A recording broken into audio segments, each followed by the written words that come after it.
This is going to be the coaching video for those of you going to be teaching an on-campus small group on Sunday, March the 22nd, March 2-2. If that's you, you're in the right place.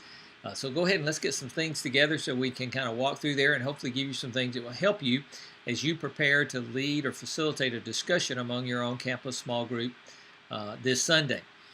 Go ahead and print out the transcript if you haven't already done so of the lesson so that you can have that in front of you there and kind of look through that, maybe use something to take some notes with. Of course, grab your Bible as well.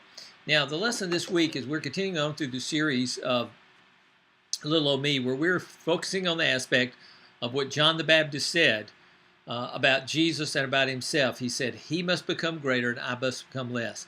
And we're talking about how does that get worked out in our lives, that God becomes greater and we become less, and how does that practically get worked out in our ways. And we've been talking about several different things. We've talked about how that gets worked out with the words that we use. We've talked about how that gets worked out in regards to the philosophy, the wisdom, or the guidance that we look for in life. And we talked about that this past week and how does that get worked out with our stuff and the resources that God has given us. And we're going to continue that this Sunday.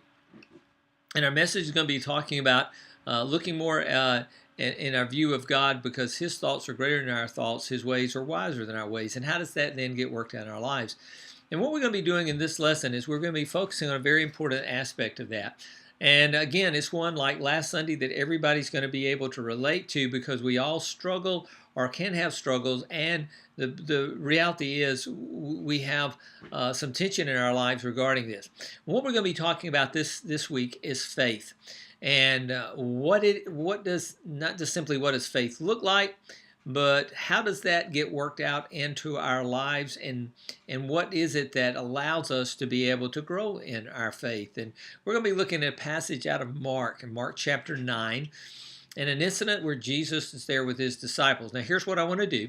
I want to just give you an overview of the lesson, and then I want to come back, share some things about the text, and then kind of wrap up with a couple of thoughts and finish it up there. So I'm not going to walk through the transcripts per se, page by page, as much as just kind of give you some things to think about in regards to the things that are there in your transcript. And it's a good your transcripts always provide great information for you and gives you things to think about, helps you to begin to dig into the text itself so that you can then share that with your class. And also, don't forget that the manuscript is there to help you. It's not for you to use verbatim. It's not for you to read from. It's there to help you get prepared to teach the content to your own on-campus small group. So here, let's go ahead and get started. Let me kind of give you an overview. I just mentioned it before. We're talking about the issue of faith, and where is our faith directed? You see, the reality is all of us have faith. So it's not a question of do or do we not have faith. We all have faith. The question is, what distinguishes our faith? And where is it directed, or rather, who is it placed in? You see, that's what's going to make the distinction. That's going to what tells the distinction in our faith, or distinguish our faith. Where is it placed? Where is it directed? Or who do we have placed our faith in? And that's kind of the big picture of what we're going to be looking at. And there's a statement there in the beginning of your teaching, the text that you want to look at, and I'm going to just go ahead and point it out to you. It says, faith falters when it is misdirected. Faith falters when it is misdirected. In other words, when we have put our faith in the wrong one or the wrong thing, then our faith falters. It fails on us. And so that's kind of what we're going to be thinking about, looking through there in this lesson. We're looking Mark chapter 9, 14 through 29. Real quick overview of that. Jesus has taken three of his disciples, Peter, James, and John. They've kind of gone up on a mountain, and what we refer to as the Mount of Transfiguration, where they see Moses and Elijah appears with Jesus in a kind of a heavenly type scene, and they are just overwhelmed by that. That is Peter, James, and John. Some things happen there on that. They're coming down from the mountain from this experience. While they've been up there, of course, the rest of the disciples, the other 9 guys, have been left down below. And while they're there, without Jesus present, physically present, a man brings his son to them. As a son had been hurting, been under the influence of a demon that had brought great pain into his life. And the man comes to him and says, hey, I want to get this demon, I want my son to have some relief. Jesus is not there, so he asks his disciples, Jesus' disciples, to bring relief to his son. They try and they can't do it. And as that has happened, they gave a shot at it and it didn't take place. Then there's a discussion and some interaction that takes place, and it is this when Jesus comes down from the mountain and kind of comes up on the scene. He has some talks with his disciples. He talks with this man. The end result is that Jesus does bring relief to this this child, this boy who has been under the influence and painful influence of this evil spirit.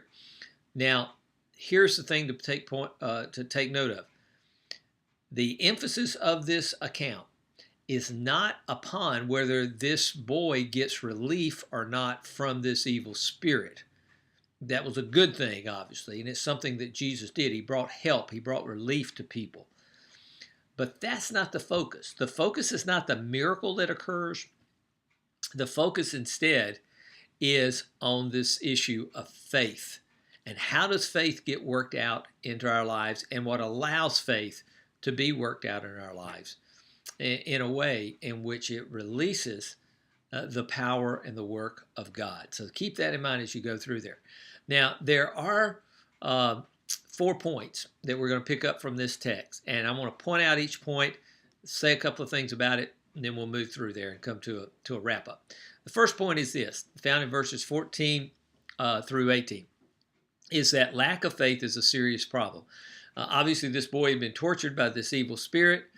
Jesus not present, so the father brings the boy to his disciples and says, hey, you guys, bring my son some relief. Y'all hang out with Jesus. Y'all been known to do this in the past. And so they give it their best shot, but they're not able to heal him. And because of that, this boy is left in a under the influence of evil. And it's a dangerous place to be. It was also a dangerous place for these disciples because they were placing themselves in a way in which they were looked to do something that they couldn't do. And by the way, that's the point. They couldn't do it. And we're going to come back on that a little bit later on. So keep that in mind. They couldn't do it. In fact, because they couldn't do it, they get into an argument with the religious leaders about why they couldn't do it. And I can just imagine what that conversation is going like, where they're probably making excuses and telling the religious leaders this is the reasons they couldn't do it, because obviously these religious leaders were casting them into question as disciples of Jesus, maybe even calling into question Jesus himself there. And because they couldn't, it helps them to cause them to begin to think about where their faith should be.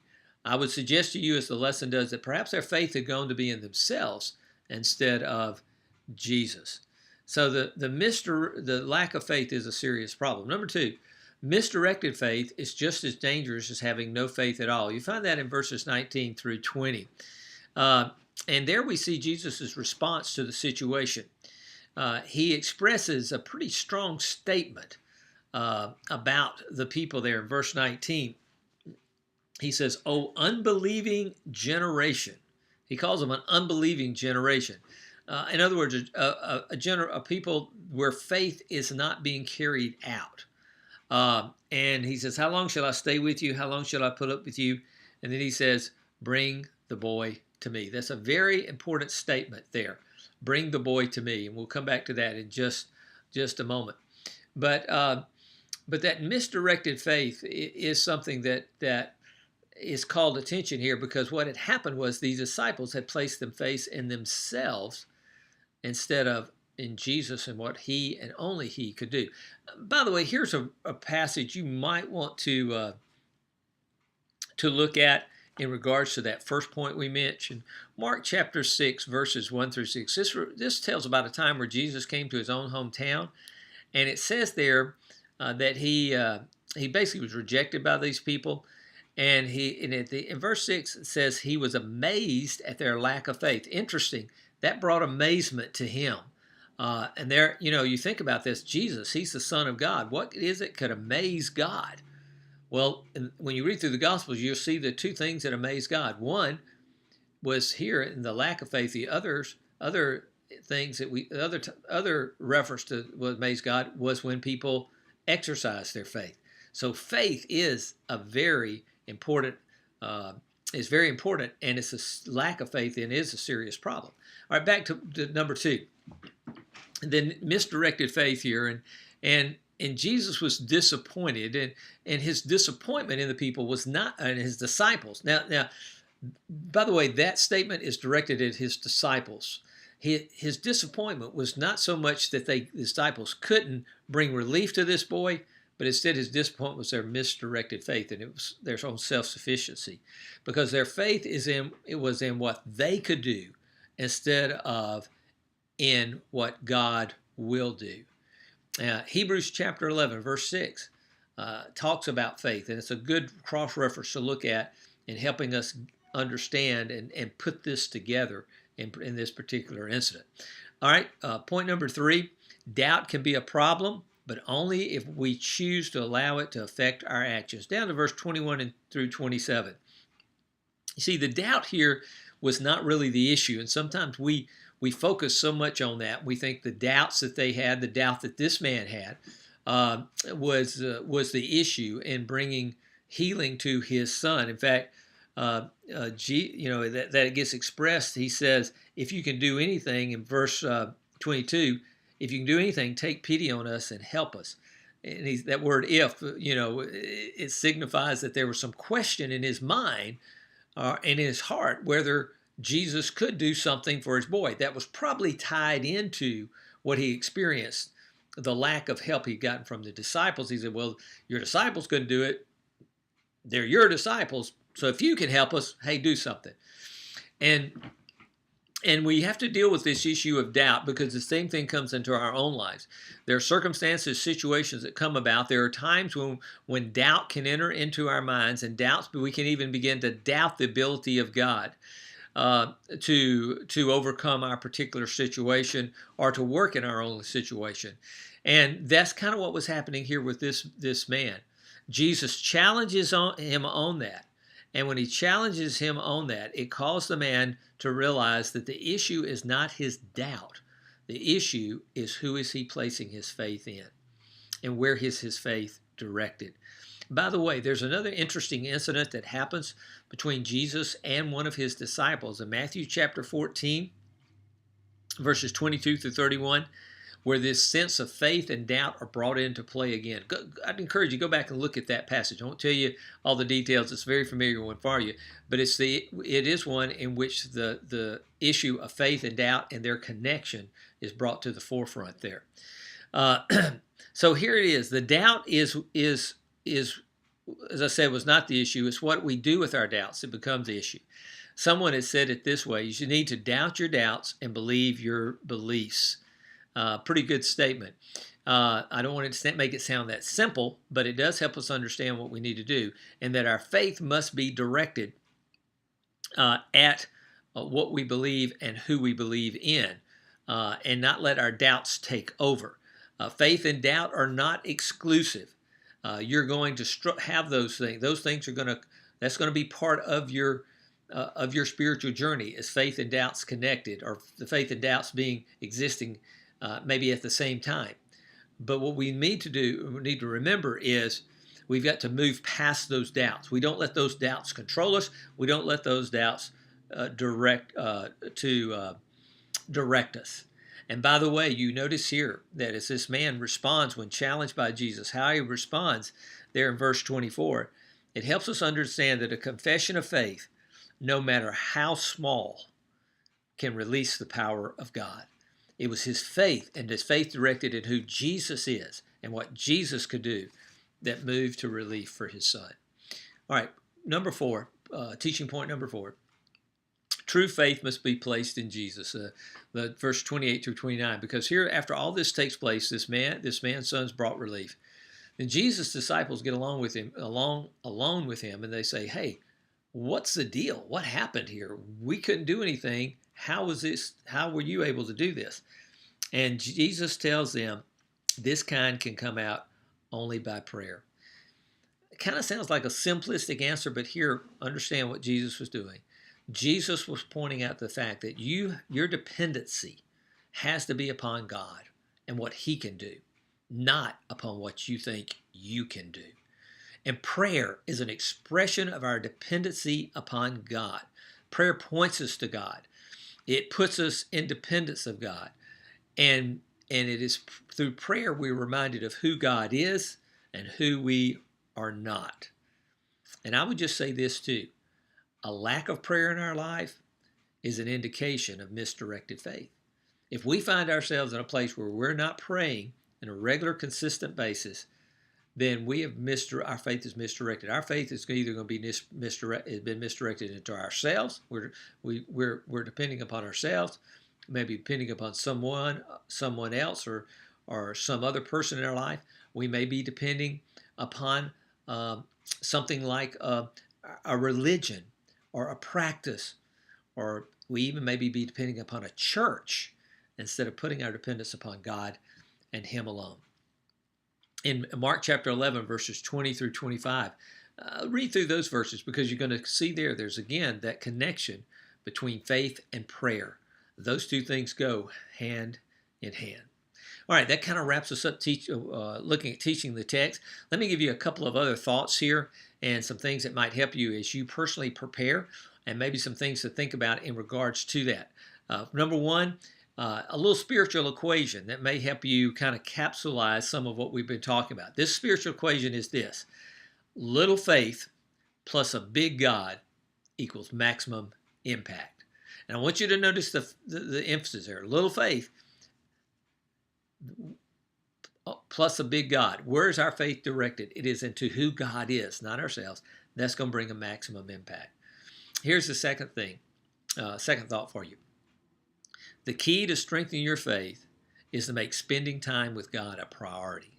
The key to strengthening your faith is to make spending time with God a priority. Because the more time you spend with God, the more you realize it's not about us, the more we realize it's not about us, but it is about who He is and what He can do.